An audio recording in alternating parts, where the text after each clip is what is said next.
Chapter 1734 Behold it. It was difficult for Bane to see what was happening in the battle due to the flood of tears that obscured his vision. Choked with emotion, he even found it difficult to perform the one function in which he excelled, speaking. Watching the Great One fling themselves into danger, to be attacked and suffer the indignity of battling with those far beneath them, moved him beyond words. So noble the sacrifice, so benevolent the heart of wisdom.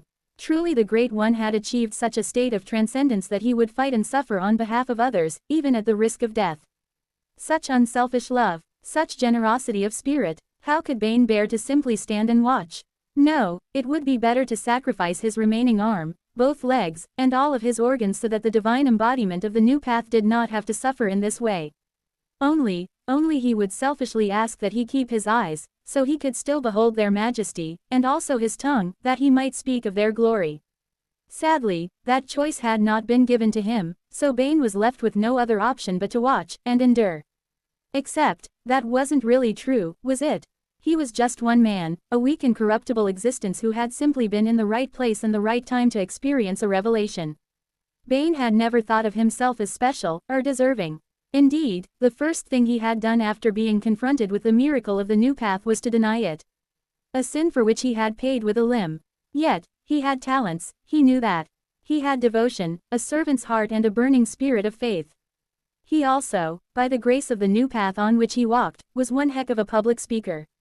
Resolved, he dashed the tears from his eyes on his sleeve, and rose from his knees on which he had fallen at some point without realizing.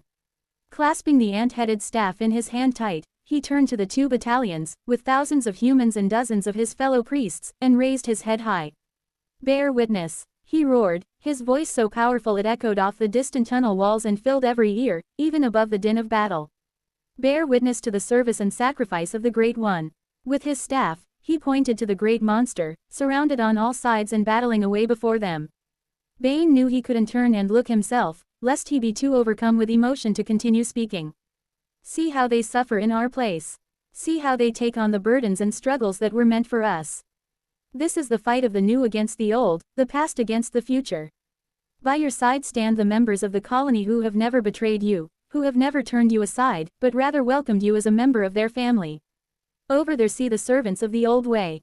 See those who spurned you, who looked down on you, who suppressed and oppressed you.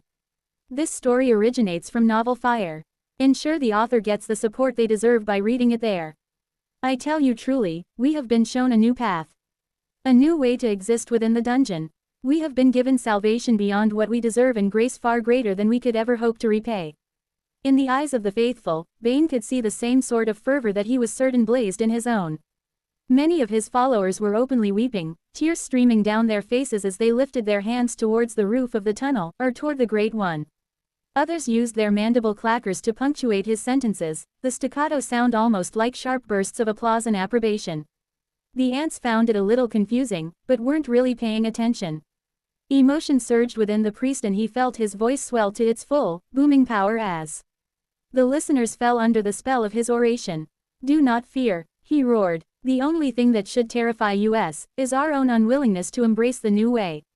You have been shown the lengths to which the Great One will go for you. Are you willing to return that same devotion? Yes, the people roared. Amongst the crowd, there were a few who began to wonder just where this was going.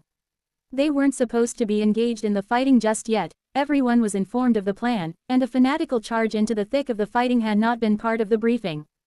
Despite their reservations, so persuasive and powerful were the words of the priest that they couldn't help but be swept up in the wave of emotion that overtook the listeners.